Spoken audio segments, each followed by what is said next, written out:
Hi. Before I do the demonstration for the Alla Prima method, which will be your homework assignment, I first want to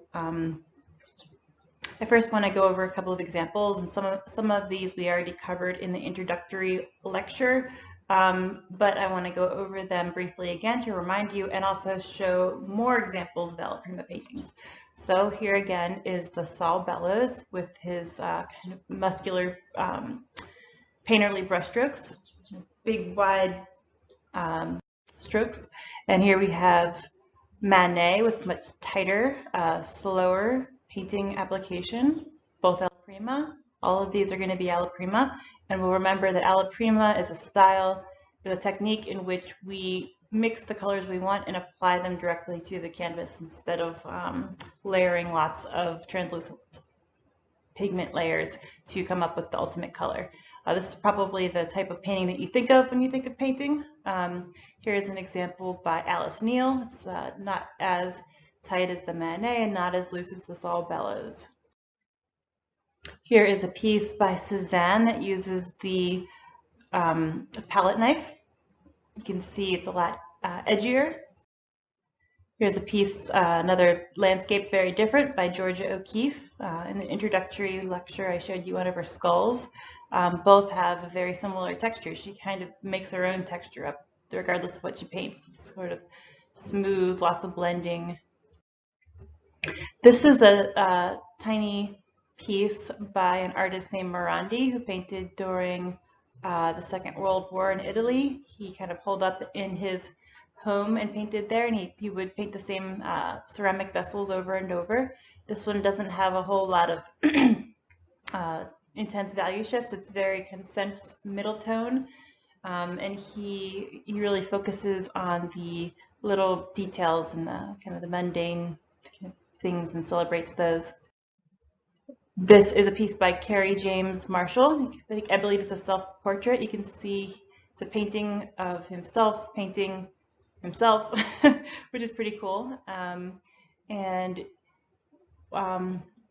I like the brushstrokes in this piece. You can see he has a very different kind of texture in the pants as in the chair, and I'd like you to try to replicate all the different textures that you see in your piece.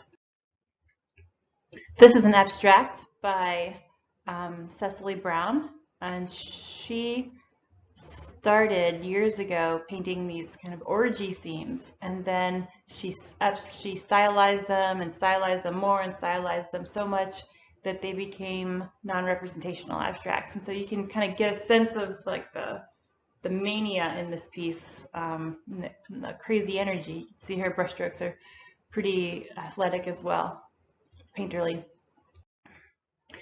This is very different. This is a piece by Jeff Koons. He has a team of about 100 people who work for him, 150 people who work for him in his kind of art factory in New York. So basically he designs images and then he has people paint them for him. And this is very realistic in textures. I mean, obviously it's not a realistic thing. You're never going to see this exactly in real life, but the textures of the bread, for example, look so realistic, and the olives and the everything that is not stylized, like the mushrooms are very stylized in the eyeball, but the actual textures of the meat and the grapes, they're just super realistic, and it takes a long time to get this level of realism with the Alla Prima method.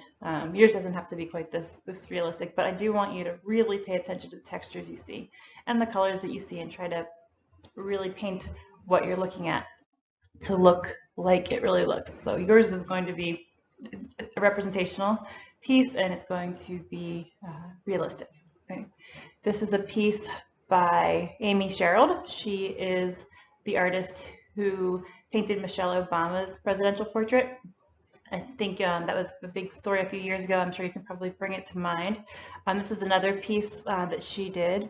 She always paints her figures. She always paints Black people exclusively because she wants to, because she's an African American, and she wants to highlight people who have been kind of underrepresented in art. And she always paints people in the grayscale. So you can see that his face and hand are painted using only black and white. So that part of the painting looks sort of like a um, like a like a black and white photograph would look, whereas everything else is in full color. And this is one of her trademarks. Um, and you can also see a variety of textures in this piece. I also want to talk about one other kind of compositional topic before I move on to the Alla Prima demo. We have two terms. One is open composition and one is closed composition. And open composition is one in which the image seems to go off the edge of the canvas, as if you're just looking at a window at something. You know that things exist beyond the edges of what you can see through a window. And so the two on the left are completely open compositions. And again, this is one of my favorite artists, Katie Miller of Baltimore. And so the two on the left, you can see that the rooms go on beyond the edge of the picture plane. The two on the right, sorry, my head is covering up the bottom girl, but it's very similar composition to the girl above her. Those two are closed compositions because nothing overlaps the edges, okay? And then the one in the middle, we could say is relatively more of an open composition than the ones on the right, and it's relatively more of a closed composition than the ones on the left, because we can see that he has his hand on some kind of foam that's on a counter, and that would go beyond the edges, but the background has nothing that overlaps. So these terms can be relative as well. Okay, I'm going to be showing you how to do an Alla Prima painting today, and I'm actually just sitting on my kitchen table because I don't work on an easel normally. See, normally I just work in my studio over there against the wall, because I work on, I usually work from photography, and so I don't have to have a thing in front of me. Without an easel, it's hard to have an object in front of you if you're working right against the wall, of course. So that's why I have this set up here. So I've sketched out my still life, which is this bouquet of flowers, and I cropped it around this section when I did my thumbnails, and I've come up with this composition. And I sketched it in really lightly, and you can see that I went back and erased some places where I had little mistakes. And now I should probably even erase over the whole thing a little bit, just to get it lighter. So I'm just going to take the side of my eraser and generally lighten everything up a little bit. Even though I did this with an H pencil, you can see it's still a little dark. Just lightening everything. So this section needs it more. And I posted a second video on here about how to draw from life, in case you need a refresher. If you're already a really good drawer, then you don't need to watch that video. If you feel a little bit less confident in your drawing abilities, then you might want to watch that before you do this first stage of drawing in the still life. Now, I said I wanted you to do a still life that is kind of narrative or thematic, sets a mood. And what I mean by that is I just don't want to see a still life that just has the stuff that happens to be sitting on the table right now in your house. So like, I don't want to see your contact lens solution with your blender and a football. You know, I want you to put things together that seem to make sense together. Like, for instance, you could do, you know, a bouquet of flowers. Obviously it would be entirely made of plants, and that makes sense together. You could do something like plate of pasta, glass of wine, white tablecloth, a candle, that kind of thing, so it looks like a date night at an Italian restaurant. Or you could do like all of your paintbrushes, although you'll need them to paint. But you could do something thematic like a bunch of art supplies. You know, just something where it makes sense that those things are together in the composition. It's not just that you've turned around and those things happen to be sitting there. Think about it a little bit. Now I want to talk to you about what I'm going to be using here. I'm working from home, so I use basically the same things that you do in class, but it's a little bit different because I work with regular oil paint, not the water-soluble stuff that we use in class. And we use that water-soluble kind because it's non-toxic. I mean, don't go around eating it, but it's not toxic in the way that this is toxic. So I have traditional oil paint here, and I've got it the same colors as you have in your water-soluble oil paints. I paint on a piece of glass that was painted white on the back, so I can see what the color is really nicely. You know, you work on a white surface too, so that's really convenient. With mine, I just scraped it off at the end of the day. Didn't do as great of a job as I normally should, and that's why you can see little kind of marks everywhere. Also, my paint is poisonous, some of it, so the cadmium red and cadmium yellow, you have the same names of paint, but yours are not actually made out of cadmium, whereas mine are, and white is often made out of lead. And so these are really poisonous, and they can enter your bloodstream through your skin, and so I work with gloves. But otherwise, I have the same colors. I have a medium, and instead of mixing with water and my medium, I mix with turpentine and my medium. And so you'll remember that I have a tiny bit of turpentine in class so you can clean out your brushes. And I advise that if you have kind of asthma or other respiratory illnesses, that you shouldn't use that. With traditional oil painting, we use it the entire time that we're painting. So we clean our brushes with it as we're painting, and we mix it with the paint and with the medium. If you want to continue painting after this class, you can start working with regular oil paint.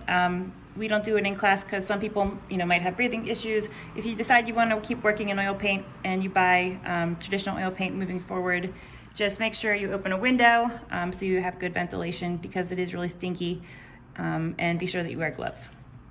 So one nice advantage of working with traditional oil paint as opposed to water-soluble oil paint is that it blends together more easily. You saw in class, some of you noticed that it's hard to get some of the pigments to blend together. They sort of want to separate. And I said that you should use a kind of a flat brush and really scrub them together, really force them together on your surface that you're mixing on before you apply them to your canvas. And that does work most of the time. But with traditional oil paint, it really easily, kind of all the colors, all the pigments mix together really, really well. And so that is one advantage to it. So how am I going to start my painting? So looking at this, I want to think strategically. I want this to be fairly realistic, so I'm going to do this over 2 days, and I'm going to do an underpainting first and then the details on top of that. Okay, so with the underpainting, I'm just going to put in the kind of broad sections of color that I see, and then I will do that very thinly. And because I'm doing it thinly, it should be dry by tomorrow, and then I can go in and get more specific with kind of the shapes that I see, the textures that I see, the variations in colors that I see. So strategically, I wouldn't want to start by painting the flowers and the leaves. Instead, I would want to paint the things that are behind the kind of the wall behind it, because otherwise, if I were to go in and paint the flowers and the leaves, then I'd have to edge around. Let me grab something to point with. I'd have to go back and really closely, tightly edge around everywhere that is already painted to paint the background behind it. I'd have to put in that little section of background there, that one. Whereas now I can go in and paint the whole background and even overlap this stuff, and it doesn't matter because then I'll go back later and do these things over top of the background. So I'm going to start by mixing a color for the background, and I could have a gradient if I wanted. It looks pretty similar from over here to over here. It's a little bit darker in some sections, but I'll add a little bit of a gradient just to make it look nice, and I'll be right back. To mix that color, I added a little bit of lemon yellow, a bunch of white, and some burnt sienna, and you can see it's way too dark and it's way too orangey. So I'm going to add a lot more white. Oops, there we go. First.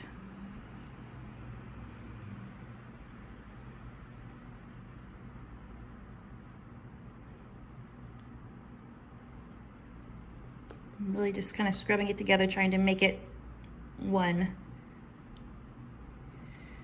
I get too much on my brush, so I'm going like that just to get it off of the height of my brush, get it just on the tip again. And let's compare it. Still way too orange. So let's make it less orange and lighter. So I still need a lot more white. I'm gonna have to add more white to my palette soon. But what is the opposite of orange? We got purple, so I'm gonna add a tiny bit of blue to this. I'm not gonna add, sorry, the opposite is blue, not purple. I'm adding a little bit of blue just to tone down that orange.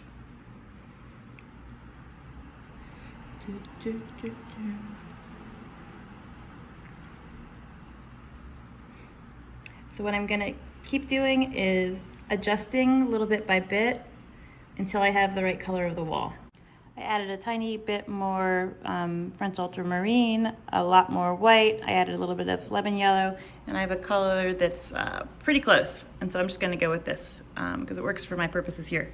So I'm gonna take this and mix it with a bit of turpentine. You'll be mixing it with a bit of water for your water soluble kind, and a little medium.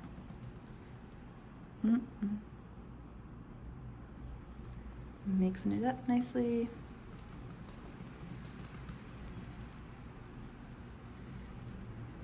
And now I'm ready to use my fan brush.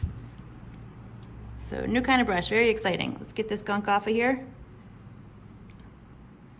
And remember to keep your brush in water so it doesn't dry out. You don't have to clean it right away. You can clean it later if you keep it in the water in the meantime. So I take my fan brush, one of my favorite brushes to use, and I'm gonna use it to really quickly get my background in. You can see that I'm overlapping a little bit the foreground, but I wanna do this pretty thinly. I'm adding a little bit more water so I can still see where my brush marks are a little bit.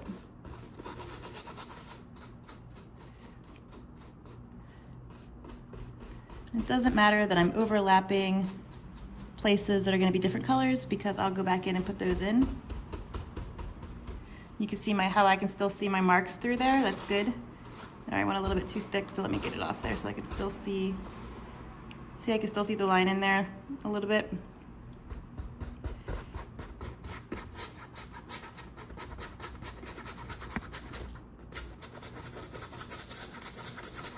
And with this, I could start to do a gradient if I wanted. I would probably just get the base of this down, and then I could go in with a little bit of a lighter color here, blend it out, and I'll do that in a couple of minutes. Well, right now I'm just gonna go cover the whole background areas with the wall color, and I'll be back. Okay, you can see that I got the background color pretty much all over everywhere because there's so many spots where you can see through. But as I said before, you can still see the lines from the pencil, so I can still have the whole thing mapped out. But if you do cover anything so you can't see the pencil lines anymore, still not a problem because you have the actual thing in front of you to correct it. So I said that I might want to put a gradient in here. I'm going to do that now. So I will add a little, let's say a little extra yellow. Let's have the gradient be a little yellower in the upper left, and then it will just blend into this oranger section moving down this way. So I can go in with the fan brush, and this is the real brilliance of the fan brush. It's just so easy to blend out.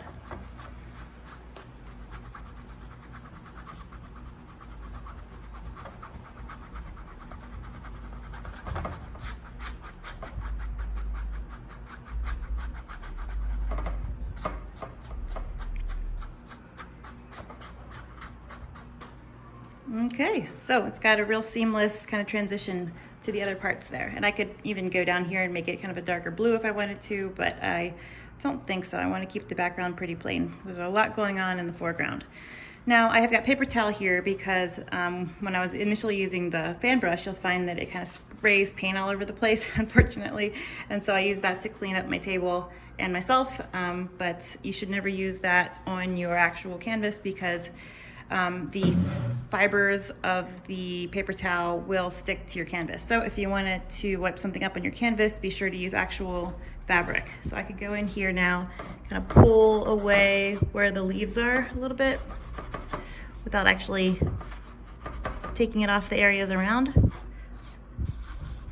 because I don't want these to blend in too much with what I'm doing next. So I'm just gonna do that everywhere and I will be back.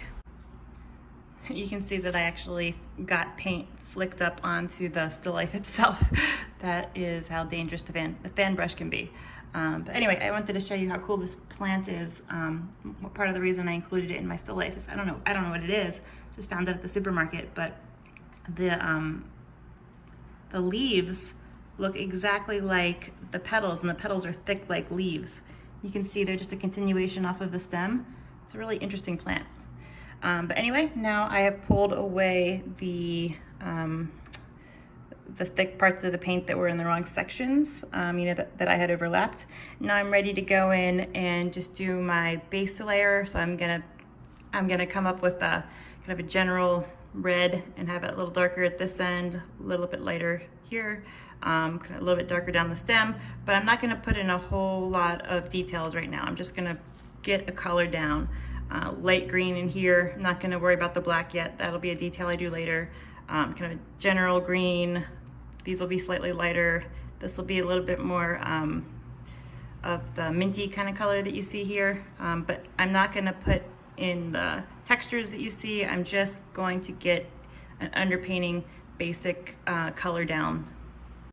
Okay, so I mixed a lot of alizarin crimson, a tiny bit of French ultramarine, well, not a tiny bit, a little bit of it, and then a teeny tiny bit of that cream I had already mixed before for the background. And I came up with this color that is damn near perfect for the underpainting of the leaves slash petals. And so I'm gonna switch brushes now to something a little bit smaller so I have more control. Maybe this one would be good.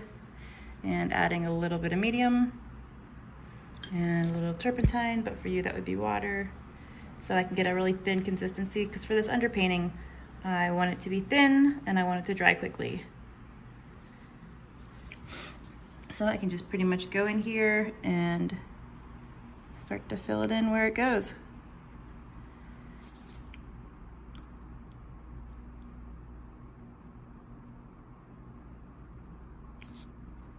Okay, I'll be back. Okay, I'm starting to do a little bit of modulation. So you can see that I've got some darker sides where the petals have a cast shadow, and lighter sides. And now I'm starting to put in a little bit of yellow in here. As you can see that they go from red to yellow pretty abruptly towards the bottom. So I'm just picking up a little bit of my lemon yellow, and I'm getting in here and oops, too much. Get a little off my brush. I'm just starting to do a little blending in here.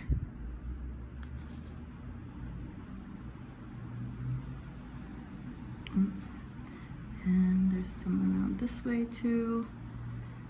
And so I get it on the canvas. Then I clean my brush.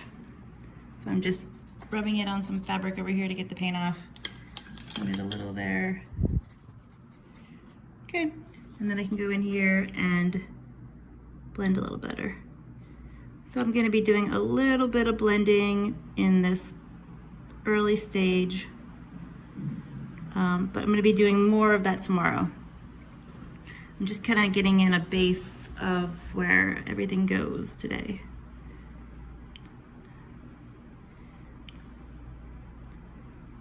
See how easily that blends? And I'm using a little tiny brush for this, but if you're doing a big area, you could use a bigger brush.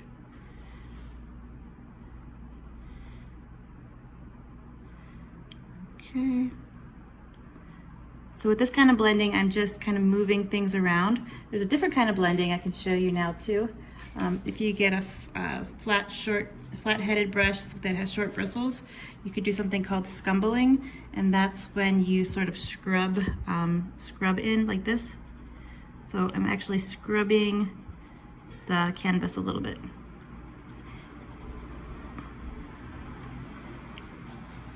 I'm gonna have to clean my brush to get that off.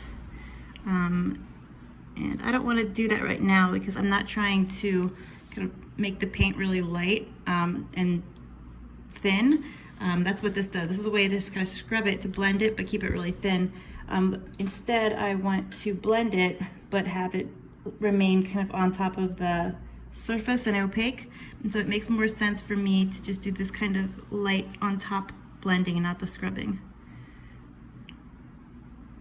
But it all depends on if you want the paint to be super thin and a little bit translucent, or if you want to keep it like opaque on top like this. Okay? So if you find that you have edges that are a little bit choppy like that, it probably means you didn't use enough liquid in it in terms of your water and your medium. And if you find, just smooth that out. And if you find that something like this is happening, it means that you're adding too much liquid, you know, and it's starting to roll over into the next section. So I'm gonna go back just with a dry brush and pull that away.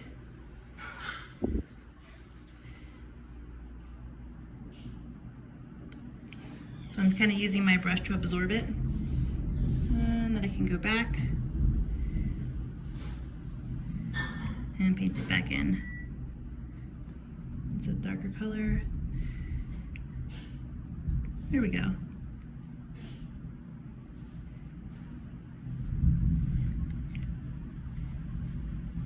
Sorry if you can hear background noise, it's thundering. My partner's cooking. Okay. Just mix the color for that, the base of that leaf. You can see that it's really close. And I didn't use any white in that. I got a color that is lighter than if you were to just mix blue and yellow together. I mixed cerulean, French ultramarine, the lemon yellow, or cadmium yellow light, whichever your kit calls it, and a little bit of black to create this color. I didn't use any white because if I had added white, it would have become a chalkier kind of green, more like this one right here. See how this is really saturated and this is really desaturated? Because this is so saturated, I didn't use any white in it, okay?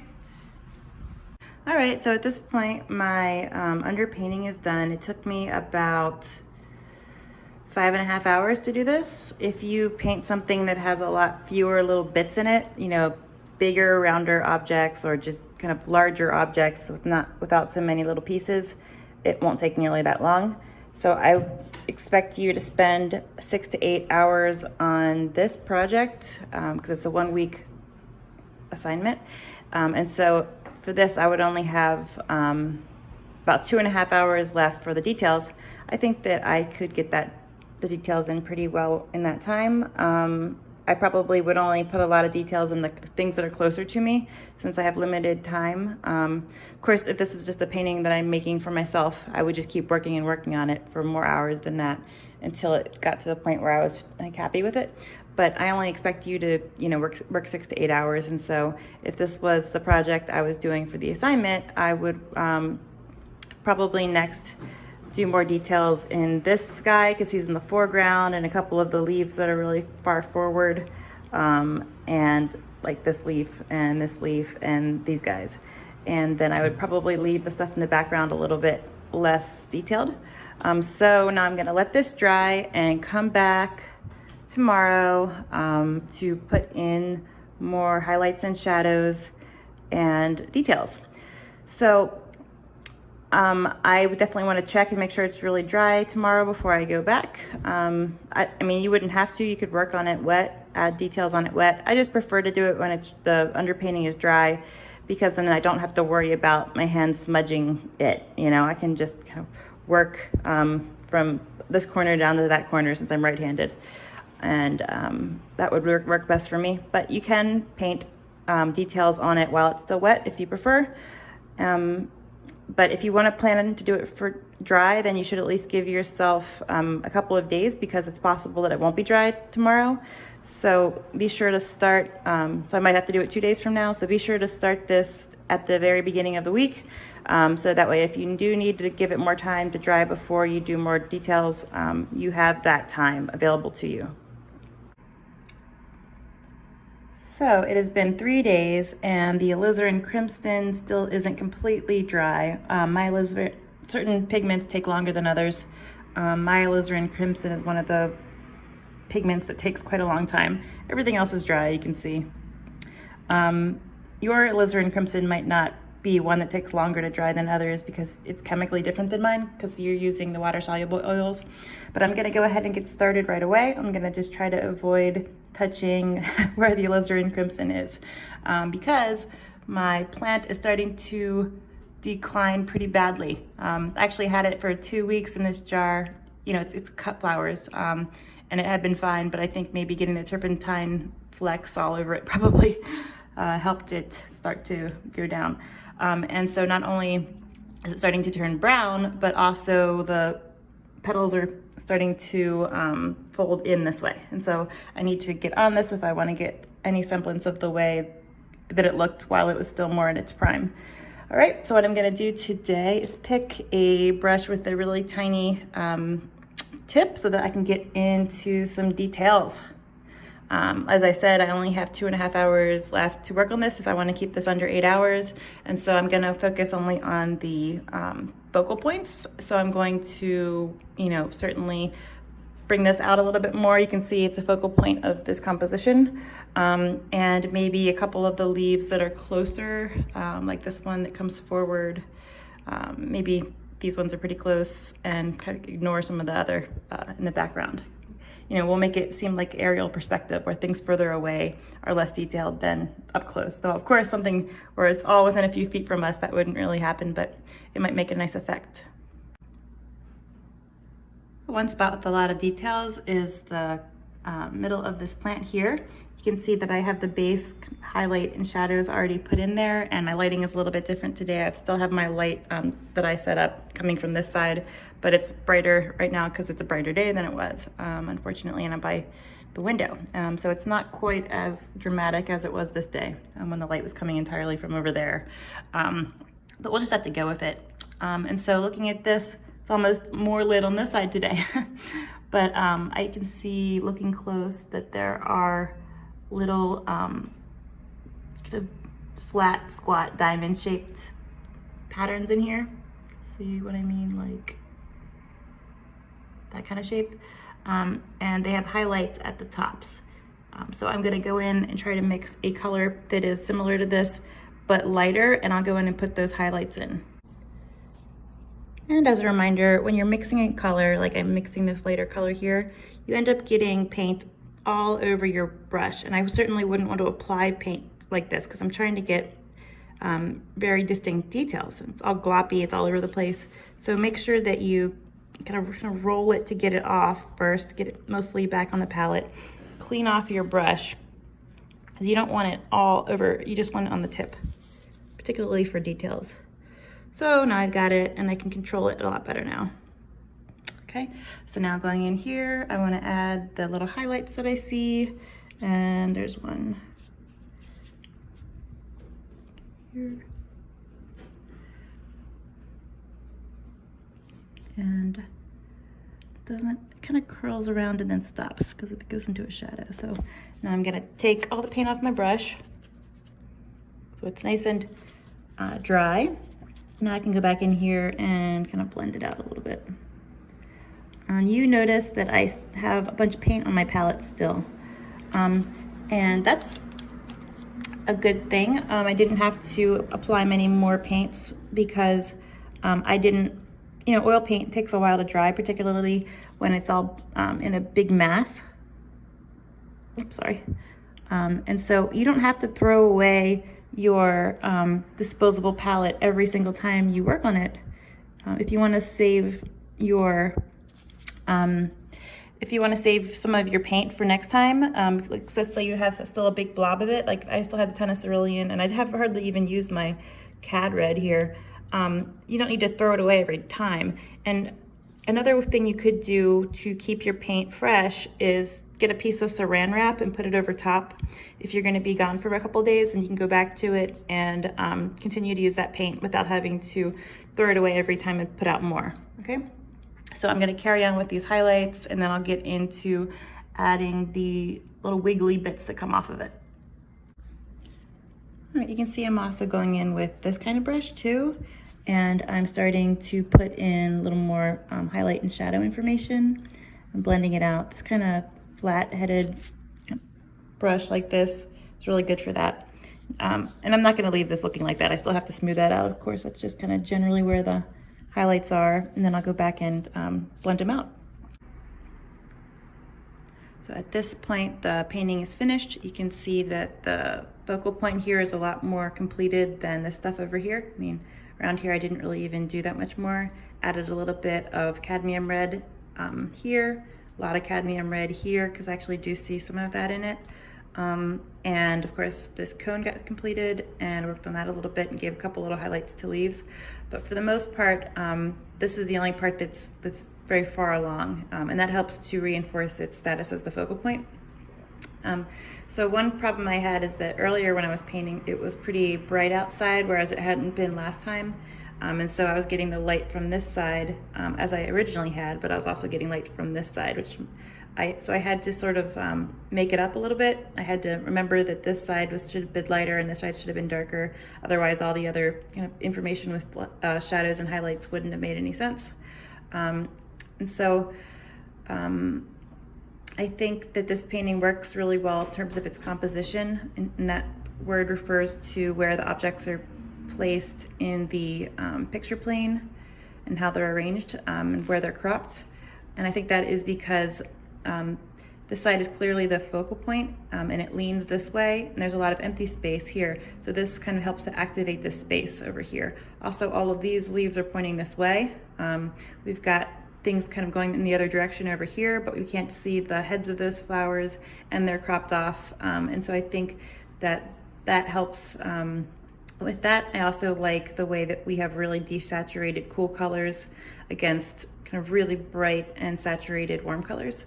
So I think it's a pretty good painting. I'm kind of wishing I hadn't gotten quite as detailed here and spent a little bit more time on some of the other areas, so that it would be a little bit less of a contrast between the kind of realism of the focal point and the painterliness of everything else. But that's just my own preference. It's not necessarily right or wrong. And so I look forward to seeing how you manage your 6 to 8 hours and what you do with it. And if you have any questions, please let me know, and I'll see you in class.